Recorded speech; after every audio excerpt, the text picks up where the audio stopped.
Hello everyone. Today in this video we are gonna study about Tughlaq dynasty from 1320 to 1413, and in this video we will study about Ghiyath-ud-Din Tughlaq or Ghiyasuddin Tughlaq or Ghazi Malik from 1321 AD to 1325 AD. In previous videos we have studied about Alauddin Khilji in detail, and Ghiyasuddin was the founder and the first ruler of Tughlaq dynasty. He was governor of frontier army which Alauddin made against Mongol invasion. After the death of Alauddin Khilji, Ghiyasuddin became Sultan of Delhi Sultanate. So let's study in detail. Tughlaq dynasty.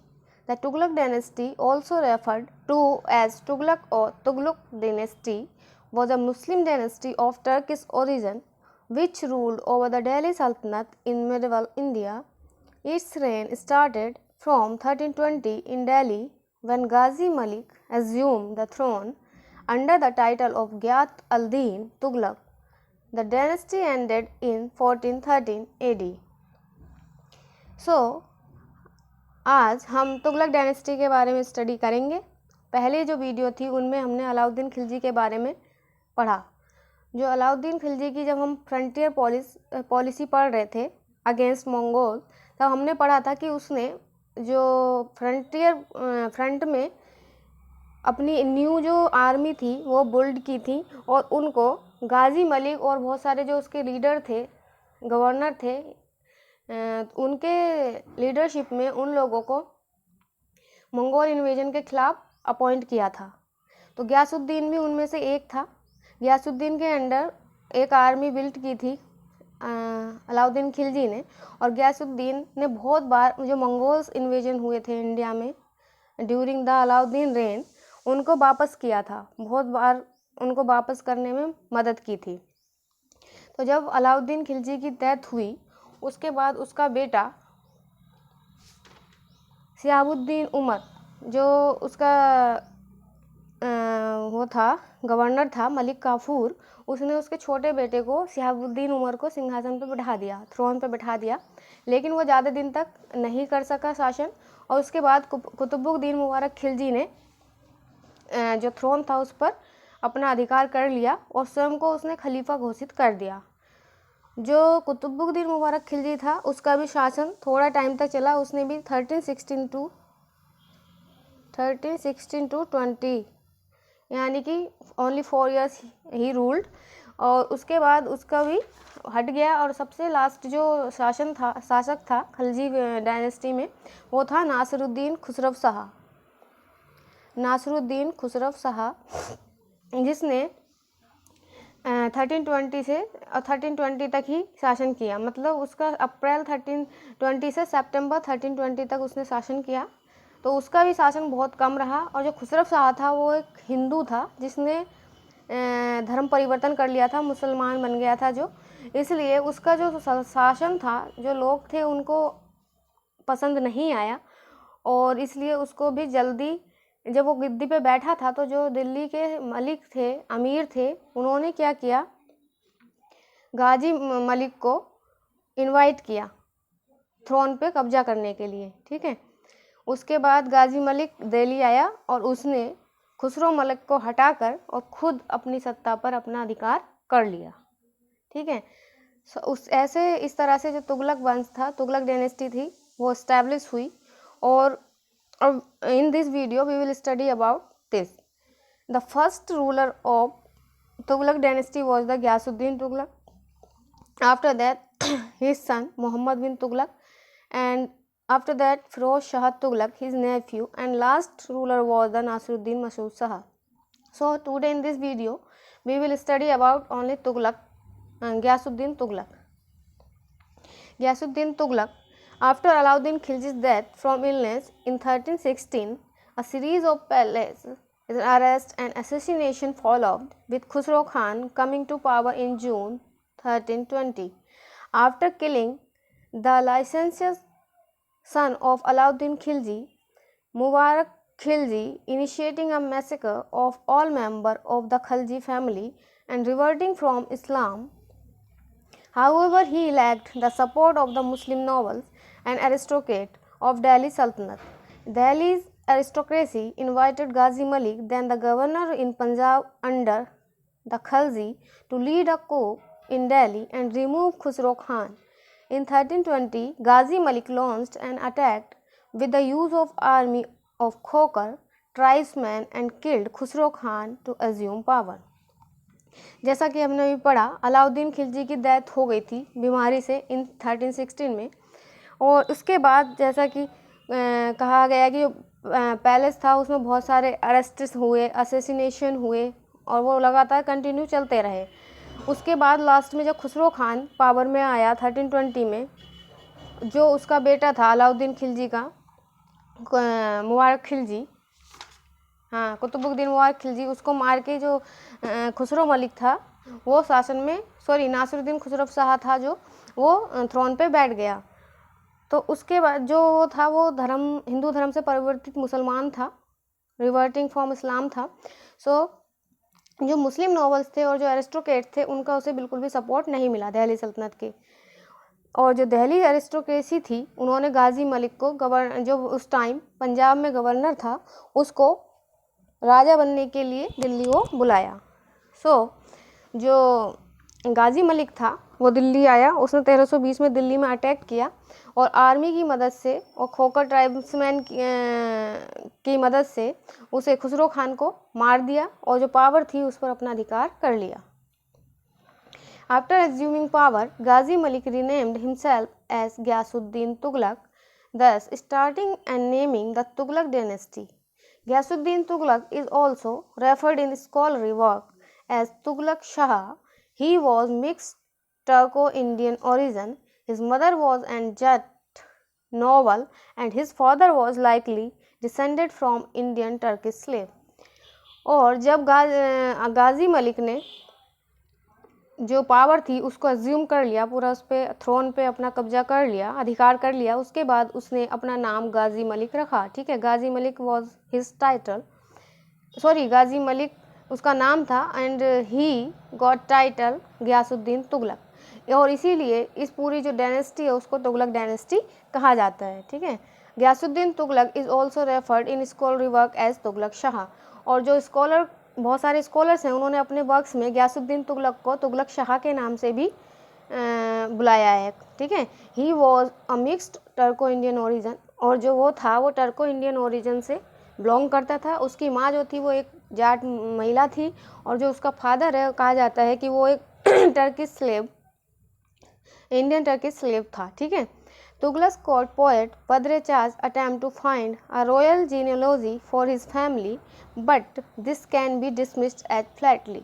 और जो तुगलक का court का poet था बद्रे चाच, उसने प्रयास किया है कि जो तुगलक है उसको एक रॉयल ख़ानदान से बताए ना, ख़ानदान से बताने का प्रयास किया है, लेकिन ये सिर्फ एक फ्लैटरी उसका अटैम्प्ट लगता है, मतलब उसने राजा को खुश करने के लिए ऐसा किया, इसमें कोई रियलिटी नहीं मानी जाती है, मतलब रियल नहीं माना जाता उसको, सिर्फ उसने राजा को खुश करने के लिए अपने बुक में ऐसा कहा होगा।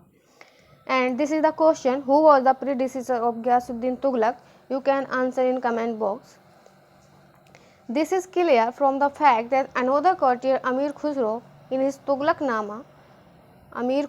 his Tughlaqnama states that Tughlaq described himself as an unimportant man, आवारा मर्द in his early career।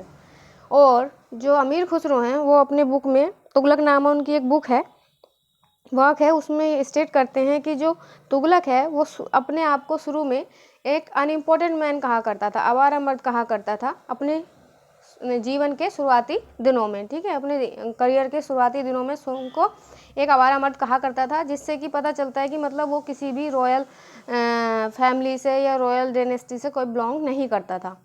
The contemporary Moroccan traveller Ibn Battuta state that Tughlaq belong to the Qarauna tribes of Turks who lived in hilly regions between Turkistan and Sindh. और एक another chronicler है Ibn Battuta जो Moroccan का traveller था और जो मोहम्मद बिन तुगलक के court में रहता था, उसने लिखा है कि जो तुगलक थे वो कराना ट्राइब, एक टर्क्स की ट्राइब थी कराना। ठीक है, कराना ट्राइब्स थी जो टर्क से बिलोंग करती थी, जो तुगलक थे उस ट्राइब से बिलोंग करते थे, और जो तर्किस्तान और सिंध के बीच जो हिली रीजन था, पहाड़ी रीजन था, वहाँ पर रहा करते थे। तो इस प्रकार जो इब्न बतूता है वो उसको एक करोना ट्राइब से संबंधित मानता है, टर्क्स से, ठीक है। और जो खुसरो है वो क्या कहता है कि वो एक अनइम्पोर्टेंट मतलब एक ऑर्डिनरी पर्सन था, ठीक है। He was not belong from any royal dynasty और फिर एनी इम्पोर्टेंट फैमिली। लेकिन जो बद्रे चाच है वो कहता है कि हाँ वो एक रॉयल फैमिली से बिलोंग करता था, तो वो सिर्फ एक उसका मतलब कि उसने राजा को खुश करने के लिए कहा होगा, ऐसा माना जाता है। Ibn Battuta source for his claim was the Sufi saint Ruknuddin Abul Fateh, but the claim is not corroborated by any other contemporary source। और जो इब्न बतूता ने ऐसा स्टेट किया है उसकी जो सोर्स है वो सूफी संत रुकनुद्दीन अबुल फतेह के बेस पर है, और उसका जो ये क्लेम है वो किसी दूसरे कंटेम्प्रेरी सोर्स से कोरोबोरेटेड नहीं किया गया, यानी कि उसको किसी और कंटेम्प्रेरी सोर्स में सहमति नहीं मिलती है, मतलब ऐसा किसी को भी उससे नहीं माना जाता है। Different source give different account of Tughlaqs early career. Samse Siraj Afiq in his Tarikh-e-Firoz Shahi state that Tughlaq arrived in Delhi from Khorasan during the reign of Alauddin Khilji from 1296 to 1316 along with his brothers Razzab and Abu Bakr। और जो अलग अलग historians हैं अलग अलग source देते हैं, अलग अलग तरह के अपने विचार देते हैं जो तुगलक्स के अर्ली करियर था उसके बारे में। जो शमसे सिराज अफीक है उसने अपनी बुक तारीख-ए-फिरोज शाही में लिखा है कि जो तुगलक से वो अलाउद्दीन के रेन में, जो अलाउद्दीन खिलजी का रेन था 1296 से 1316 तक, तो उस टाइम जो खुरासान का एरिया था वहाँ से अपने ब्रदर रज़ब और अबू बकर के साथ आए थे। However Tughlaqs on courtier Amir Khusro in his Tughlaqnama stated that he was already present in Delhi during the reign of Alauddin predecessor Jalaluddin. और जबकि जो अमीर खुसरो जो तुगलक का खुद कोर्ट का क्रॉनिकलर है, हिस्टोरियन है, वो स्टेट करता है जो अलाउद्दीन खिलजी जो तुगलक्स थे वो अलाउद्दीन खिलजी के प्रीडिसीजर जलालुद्दीन खिलजी, यानी कि जो उसका चाचा था जलालुद्दीन खिलजी अलाउद्दीन से पहले, उसके कोर्ट में भी पहले से ही रहते थे। कौन? तुगलक रहते थे, ये अमीर खुसरो कहता है। The Tughlaqnama does not mention anything about Tughlaq's arrival in India from a foreign land, thus implying that Tughlaq was born in India। और इसीलिए तुगलकनामा में कोई भी ऐसा फैक्ट मौजूद नहीं है कि जो तुगलक्स थे वो बाहर से इंडिया आए थे, और इसीलिए जो तुगलक्स हैं उनको यही माना जाता है जो तुगलक है वो इंडिया में ही पैदा हुआ था। Now we will talk about Ghiyasuddin's campaign। Farishta gave a detailed account of his campaigns। According to him, South Indian king had denied ratifying prominence of Delhi Sultanate, and Ghiyasuddin was in the favor of grip over South India। जो गियासुद्दीन के campaign हैं उनके बारे में फरिश्ता जो chronicler है, contemporary chronicler, वो एक डिटेल अकाउंट देता है, और उसके अकॉर्डिंग जो गियासुद्दीन था उसके टाइम में जो साउथ इंडियन किंग थे उन्होंने जो दिल्ली सल्तनत की सत्ता थी उसको मानने से इनकार कर दिया था और कर देना बंद कर दिया था, और जो गियासुद्दीन तुगलक था वो सारे साउथ इंडिया को अपने ग्रिप में, अपने कंट्रोल में लाना चाहता था, और इसीलिए उसने बहुत सारे कैंपेन्स जो थे वो साउथ इंडिया में किए।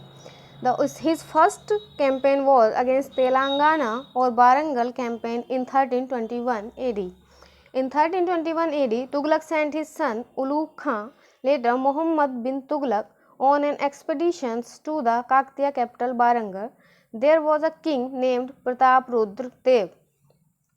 और 1321 में जो तुगलक था उसने अपने बेटे उलूग खां, जिसको बाद में मोहम्मद बिन तुगलक कहा जाता है, जो इसका सक्सेसर बनेगा, उसको काकतिया कैपिटल जो काकतिया की कैपिटल थी वारंगल उस पर अटैक करने के लिए भेजा।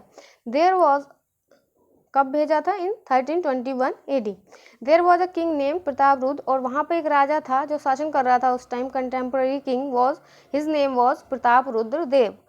The ensuing siege of Warangal resulted in the annexation of Warangal and end of the Kaktiya dynasty। He changed the name of Warangal to Sultanpur। और पहले उसने भेजा तो जो वारंगल का जो मोहम्मद बिन तुगलक था उसने वारंगल के चारों तरफ सीज कर लिया उसको, और वारंगल को बाद में जीत लिया। और लास्ट में जो जब जीत लिया वारंगल को, तो जो काकतिया डायनेस्टी थी उसको एंड कर दिया, और उसने वारंगल का नेम बदलकर सुल्तानपुर रखा। And his next campaign was against Madurai in 1323. Ulugh Khan won Madurai in 1323 and annexed it. और जो उसका नेक्स्ट कैंपेन था वो मदुरै के खिलाफ था इन 1323 में। कब? 1323। और जो उलूग खान था उसने 1323 में मदुरै को जीत लिया और उसे अपने राज्य में शामिल कर लिया। And next campaign was his against Odisha in 1323. Ulugh Khan attacked Odisha in 1323 because he wanted to punish Bhanudev II. His Odisha campaign is engraved in the Raj Mahendri inscription, in which he has been called the Khan of World. और इन 1323 में उलूग खान ने उड़ीसा के खिलाफ campaign किया, और वह इसलिए किया क्योंकि जो राजा था उड़ीसा का उस टाइम भानुदेव II, उसको वो पनिश करना चाहता था। कब किया था? 1323 में। और उसका जो ये उड़ीसा कैंपेन है इसके बारे में एक राज महेंद्री इंस्क्रिप्शन है, उसमें इनग्रेव किया हुआ है, और जिसमें उसको द खान ऑफ वर्ल्ड कहा गया। किसको? मोहम्मद बिन तुगलक को। ये मोहम्मद बिन तुगलक को कहा गया है, ठीक है, उलूग खान को, क्योंकि जितने भी कैंपेन थे गयासुद्दीन तुगलक के रेन में वो सारे किसने लीड किए थे? मोहम्मद बिन तुगलक ने, उसके पुत्र ने, ठीक है, उलूग खां। तो इसीलिए उसको किसको? मोहम्मद बिन तुगलक को राज महेंद्री का जो इंस्क्रिप्शन है उसमें द खान ऑफ वर्ल्ड कहा गया है, यानी कि संसार का खान, ठीक है। And this is question, what does state who does state that Ghiyasuddin belonged to the Kharana tribes? You can answer in comment box. Now we will talk about his Bengal campaign in 1323. This campaign was led by Ghiyasuddin Tughlaq and Jafar Khan. और ये जो Bengal campaign था उसको खुद गयासुद्दीन ने और उसके जो गवर्नर था जफर खान, दोनों ने लीड किया था। This was the campaign of Ghiyasuddin, this was the last campaign of Ghiyasuddin, और ये गयासुद्दीन का लास्ट कैंपेन था। He appointed prince as a Majlis e Hukmran council of regency before the Bengal campaign. और जब वो बंगाल कैंपेन जा रहा था उससे पहले ही उसने प्रिंस, अपने जो राजकुमार था, उसको मजलिस ए हुक्मरान यानी कि काउंसिल ऑफ रेजेंसी का जो वहाँ पर, मतलब अगर वो जा रहा था बंगाल कैंपेन में तो वहाँ पर दिल्ली में भी कोई देखभाल करने वाला होना चाहिए ना एडमिनिस्ट्रेशन के लिए, तो इसलिए उसने प्रिंस को वहाँ पे मजलिस हुक्मरान नियुक्त किया और उसके बाद वो बंगाल कैंपेन के लिए चला गया। He defeated Bengal and divided it into 2 parts, और उसके बाद उसने बंगाल को डिफीट किया और उसको 2 पार्ट्स में डिवाइड कर दिया। He placed Nasiruddin on the throne of north Bengal as a vassal state and south and east Bengal were annexed. और जो नॉर्थ बंगाल था उसको वहाँ पर उसने नासिरुद्दीन को थ्रोन पर बिठा दिया और एक वैसल स्टेट के रूप में, और जो साउथ और ईस्ट बंगाल थे उनको अपने राज्य में शामिल कर लिया गया। And this is question, who was the ruler of Odisha during the Ghiyasuddin reign? You can answer in comment box. On his way back to Delhi he fought with Tirhut north Bihar. और जब वो बंगाल कैंपेन से वापस दिल्ली आ रहा था तो रास्ते में उसने तिरहुत जो नॉर्थ बिहार में पड़ता है वहाँ पे भी लड़ाई की, मतलब उसके साथ फाइट की। At Afghanpur in February 1325 he wooden pavilion कुश्क used for his reception collapsed, killing him and his second son Prince Mahmud Khan. Ibn Battuta claimed that it was the conspiracy hatched by his vizier Jona Khan, Khwaja Jahan Ahmad Ayaz. और जब वो वापस अफगानपुर से आया 1325 में तो वहाँ पे क्या था, इसका जो बेटा था जो उलूग खां, जो बाद में गयासुद्दीन तुगलक बना, उसने क्या किया, उसके स्वागत के लिए एक वुडन का पैलेस बनवाया था, ठीक है, वुडन का एक पैलेस बनाया जाता था जिसको कुश्क कहा जाता, कुश्क, ठीक है, और उसका रिसेप्शन करने के लिए बनाया था। लेकिन कहते हैं कि वो जैसे आया वहाँ पे अपने बेटे, उसका दूसरा जो बेटा था प्रिंस महमूद खान, इसी को इसने मतलब अपना सक्सेसर अपॉइंट कर दिया था, नॉमिनेटेड कर दिया था पहले ही जीते जी। तो ये दोनों जो थे आए तो कहते हैं कि जो महल था वो गिर गया और दोनों की उसमें डेथ हो गई। और जो इब्न बतूता है वो कहता है कि ये जो एक कॉन्स्पिरेसी थी जिसको वज़ीर अहमद अयाज ने और जूना खां ने ख्वाजा जो अहमद अयाज जिसे बाद में मोहम्मद तुगलक ने अपने रेन में ख्वाजा जहाँ की टाइटल दिया था और इसको वज़ीर बनाया। किसने? जौना खान ने। ठीक है, तो इन दोनों ने मिलकर कॉन्स्पिरेसी की थी गयासुद्दीन तुगलक को और उसके बेटे महमूद खान को मारने के लिए। कहा जाता है, मतलब इब्न बतूता ने कहा है, Barani and Firishta did not accept him as a murder of his father. लेकिन जो बर्नी फरिश्ता हैं वो इस बात को एक्सेप्ट नहीं करते हैं कि गयासुद्दीन तुगलक को उसके पुत्र मोहम्मद बिन तुगलक ने मारा था। तो खाली इब्न बतूता ये स्टेट करता है। And this is the question, who did lead the campaign against Warangal? You can answer in comment box. Now we will study about his Ghiyasuddin Tughlaq's administrative policy. The Sultan assigned his supporters on high and the lucrative posts and allotted titles upon them. और जब गयासुद्दीन तुगलक शासन में आया तो उसने अपने administration में बहुत सारे चेंज किए। उसने अपने जो सपोर्टर्स थे उनको हाई रैंक दी, अच्छी पोस्ट दी और उन्हें अलग अलग टाइटल अलॉट किए। जैसे कि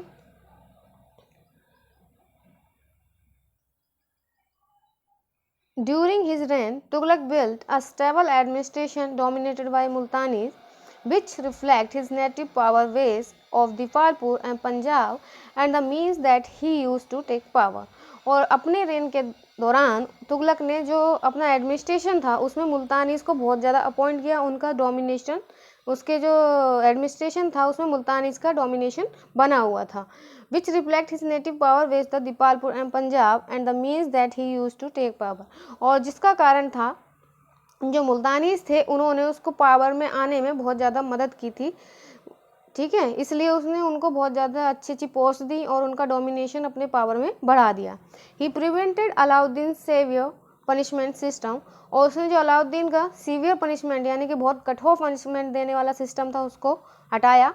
according to Barani, due to his judicial system, a wolf couldn't look towards the sheep। और बर्नी ने कहा है, जो उसका क्रॉनिकलर है, एक हिस्टोरियन है, उसने कहा है कि उसके जुडिशियल सिस्टम के कारण कोई भी भेड़िया एक भेड़ की तरफ भी नहीं देख सकता था। ठीक है, इतना मतलब उसने कोई सीवियर पनिशमेंट नहीं रखे थे। जो अलाउद्दीन ने इतने सीवियर पनिशमेंट लागू किए थे उनको सबको हटा दिया था, तब भी उसका जुडिशियल सिस्टम था वो इतना अच्छा था, बर्नी कहता है, कि कोई भेड़िया भी किसी भेड़ की तरफ नहीं देख सकता था। ठीक है, he stopped physical punishment for collecting government डेब्ट, और जो गवर्नमेंट डेब्ट होता था, ऋण होता था, उसको लेने में, वापस लेने के लिए जो भी फिजिकल पनिशमेंट दी जाती थी उसको उसने हटा दिया था। कोई टिपिकल, कोई बहुत ज़्यादा स्ट्रिक्ट पनिशमेंट उसने नहीं रखा था, सारा चेंज कर दिया था। His postal system was well organised. Ibn Battuta had given a detail account of the postal system in India, और उसने सबसे जो उसकी इम्पोर्टेंट चीज़ थी वो थी उसका पोस्टल सिस्टम। ठीक है, डाक व्यवस्था, उसने सबसे पोस्टल सिस्टम को बहुत अच्छी तरह से वेल ऑर्गेनाइज्ड किया। और जो इब्न बतूता है वो इसके बारे में डिटेल्ड अकाउंट देता है। किसके बारे में? गयासुद्दीन तुगलक के पोस्टल सिस्टम के बारे में। Now we will talk about his economic reforms. He lowered the tax rate on Muslim that was prevalent during Khilji dynasty, but raised the taxes on Hindu, wrote his court historian Ziauddin Varni, so that they might not be blinded by wealth or afford to become rebellious। और उसने क्या किया, जो economic reforms के अंदर उसने जो tax थे, टैक्स रेट बहुत ज़्यादा कम कर दिया। जैसा कि अलाउद्दीन खिलजी ने तो बहुत ज़्यादा बढ़ा दिया था टैक्स, और लेकिन इसने टैक्स कम किए, लेकिन सिर्फ किए मुस्लिम्स पर। ठीक है, लेकिन जो हिंदू थे उन पर टैक्स बहुत ज़्यादा बढ़ा दिए। और इसका कारण जो था, जियाउद्दीन बर्नी कहता है कि उसने ऐसा इसलिए किया ताकि जो हिंदू हैं वो वेल्थ से बहुत ज़्यादा, मतलब धन से अंधे ना हो जाए, मतलब उन्हें गुरूर ना हो जाए, बहुत ज़्यादा घमंड ना हो जाए और वो रिवेल ना कर पाएँ इसके खिलाफ। इसलिए उसने बहुत ज़्यादा हिंदुओं पर टैक्स लगा दिए। ठीक है, क्योंकि जितने भी जमींदार हुआ करते थे उस टाइम, खूत, मुकद्दम चौधरी, जो ग्राम, जो विलेज के हेड हुआ करते थे, वो सब हिंदू हुआ करते थे मोस्टली। इसलिए सबसे ज़्यादा टैक्स उसने उन पर लगाए, ताकि वो बहुत ज़्यादा, अगर किसी के पास वेल्थ होती है तो क्या होता है, वही होता है ना, रेवेल करने के लिए इंसान सोचता है, टाइम होता है, उसके पास, तो इसलिए उसने इतनी वेल्थ उनके पास नहीं छोड़ी। According to Barani he used रस्मेमियन balanced policy to economic growth. और बर्नी ने कहा है कि उसने इकोनॉमिक ग्रोथ करने के लिए रस्मेमियन यानी कि बैलेंस पॉलिसी अपनाई, यानी कि ना तो ज़्यादा टैक्स बहुत ज़्यादा हो और ना बहुत ज़्यादा कम हो, उनमें बैलेंस रहे, जिससे कि ना तो किसानों पे इतना जोर पड़े कि वो खेती छोड़कर भाग जाएं, या फिर वो इतने पैसे वाले ना हो जाएं कि वो रिवोल्ट करना शुरू कर दें, है ना, रिवोल्ट करना शुरू कर दें। इसलिए उसने पूरी एक बैलेंस पॉलिसी बनाई थी। और उसने पूरा वो क्या करता था, जो टैक्स होते थे उसमें थोड़ा थोड़ा बढ़ाता था उनको, थोड़ा थोड़ा हर साल जैसे बढ़ाया जाता था। तो 1/13 और 1/11% की जो वृद्धि थी वो हर साल किया जाती थी, मतलब थोड़ा थोड़ा, जिससे कि एकदम से जो किसान है उन पर भार ना आ जाए। He was the first sultan who worked in the field of canals. और वह पहला दिल्ली सल्तनत का सुल्तान था जिसने कैनल्स के रूप में, कैनल्स के फील्ड में काम किया। उसने नहरें बनवाई, क्या करने के लिए, जो फील्ड्स थे उनको सिंचाई करने के लिए, ठीक है, पानी देने के लिए उसने नहरों का काम कराना शुरू किया। Now will talk about his military reforms. He started to check वसीलात हसीम salary register of soldiers by himself. और मिलिट्री रिफॉर्म्स करने के लिए उसने क्या किया, खुद जो वसीलात हसम होता था, जो सोल्जर्स का सैलरी रजिस्टर होता था, उसको खुद चेक करना शुरू किया, ताकि मतलब उसमें कोई भी जो अधिकारी है वो उसमें करप्शन ना करे, ठीक है। बहुत से पहले जो अधिकारी हुआ करते थे वो क्या करते थे, जो सोल्जर्स होते थे उनके जो सैलरीज होती थी उन्हें कट कर लेते थे और उनको अपने पास रख लिया करते थे, और जो सोल्जर्स थे उनको सैलरी कम दिया करते थे। इसलिए उसने जो रजिस्टर थे, सैलरी रजिस्टर, उनको खुद चेक करना शुरू किया। Khusro Khan had distributed so much money to soldiers. और जो खुसरो खान था, जो लास्ट रूलर था अलाउद्दीन खिलजी डायनेस्टी में, तो उसने बहुत सारा जो धन था, बहुत ज़्यादा जो मनी थी, वो सोल्जर को डिस्ट्रीब्यूट कर दी थी, जिससे जब गयासुद्दीन शासन में आया, जब वो थ्रोन पे बैठा, तो उस टाइम जो ट्रेजरी थी जो बहुत ज़्यादा खाली हो चुकी थी, तो इसलिए उसने क्या किया, उस धन को वापस लेने के लिए ही डेवलप्ड अ दफ्तर ए फजीलात ए हसम named register to take that money back.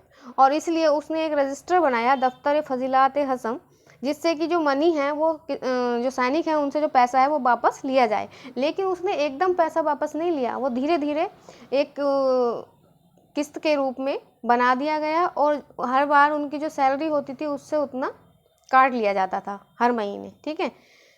He continued Alauddin दाग एंड हुलिया पॉलिसी। और जो अलाउद्दीन ने अपनी सेना में, अपनी आर्मी में, और जो हॉर्सेस थे उनके लिए जो दाग और हुलिया पॉलिसी चलाई थी, उसको उसने कंटिन्यू रखा। He organise a system in which the government took care of soldier and horses. और उसने एक सिस्टम ऑर्गेनाइज किया जिसमें जो गवर्नमेंट थी वो अपने पैसे पर सोल्जर्स और जो हॉर्सेस थे उनकी देखभाल किया करती थी। तो इससे जो सैनिक थे उनका खर्चा कम हो गया, और जो घोड़े थे उनकी भी देखभाल जो गवर्नमेंट थी उसके द्वारा की जाने लगी। Now this is the question, what policy did Ghiyasuddin use for economic growth? You can answer in comment box. And that's for today. And if you like the content or video, you can like and subscribe this channel. And next video we will study about Muhammad bin Tughlaq, the successor of Ghiyasuddin Tughlaq. Thank you very much.